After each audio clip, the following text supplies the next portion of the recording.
me just say I'm just a big fan of your work, Attorney Crump.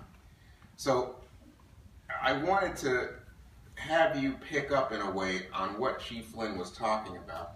But I also wanted to give you a platform because something that you are doing fits directly in to what Chief Flynn was talking about. You are starting a program that talks about keeping black families together in order to address some of the problems in terms not only violent crimes, but raising a family so that children have role models, stay in school, perform better. So please start there. Tell us about your program, but also if you could address what you heard from Chief Flynn. Thank you, Warren, and I'm obviously a fan of yours for always talking about these important issues. And Thurgood Marshall is my personal hero, so thank you again for that. What I wanted to talk about, and it follows what the Chief was talking about, Warren, it is the lack of trust and transparency in the community and with the city officials. Because we have to address the elephant in the room. We can't shy away from it because in a lot of ways, we have to live with the consequences of not addressing the elephant in the room. And we all have a role to play. Responsibility is key on everybody's part. The new program that we're starting, Warren, is called My Dad 360. And the theme of the program is responsibility has no shelf life. And that's important because we're saying that not only to the police department, but we're saying that to members of our community because we also have to take up responsibility for our communities and we can't shift our responsibilities ever. And we're addressing completely this notion of trying to strengthen the irreplaceable role of the fathers. When I look at Ferguson, when I look at Staten Island, when we look at, Richard was talking about Michael Brown and Eric Gardner and Rodney King. Well, I'm here to tell you, Warren, and you've reported on this story, been on your program, the face, I believe, of police excessive force coming this summer in America is going to be the face of a 12-year-old child in Cleveland, Ohio, named Tamir Rice, who was killed on a video. I'm involved in a documentary that talks about from 12-year-old Tamir Rice to 107-year-old Monroe Isidore. This was a 12-year-old black kid who we believe was killed by excessive force by police officers. And then Monroe Isidore in Pine Bluff, Arkansas, 107 years old, was also killed, what we believe, by police excessive force. And they're both captured on video. And so we got to talk about responsibility about law enforcement, but in the same token, we got to talk about responsibility in our community. And I think a lot of it, when I come on programs on your network, we talk about, well, what are you all doing in your community to try to address the issue? And I took that to heart.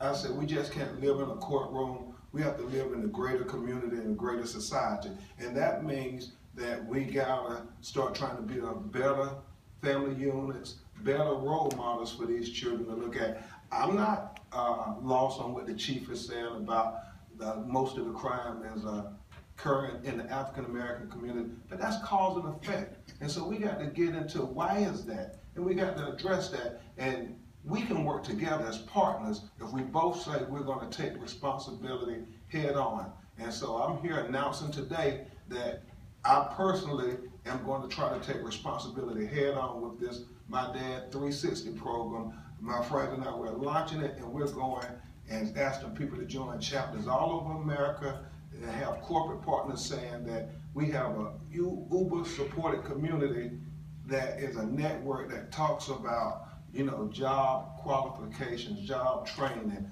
financial literacy. And most importantly, it doesn't matter what mistakes you've made in the past.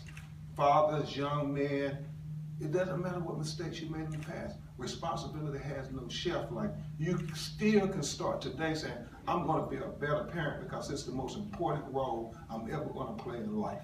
Let me just interrupt to ask you a follow-up, picking up on what Chief Flynn was talking about. obviously your plan, it seems to me, fits well with President Obama's plan, My Brother's Keeper. Both of these are focused on what I think Chief Flynn would say, here I'm speaking for you, Chief, that you look at young black men, most often the victims or the people who are interacting with police when we talk about stop and frisk, when we talk about excessive force being used in response to them. Oftentimes these young black men having criminal records, backgrounds, involved in high rates of these violent criminal activities.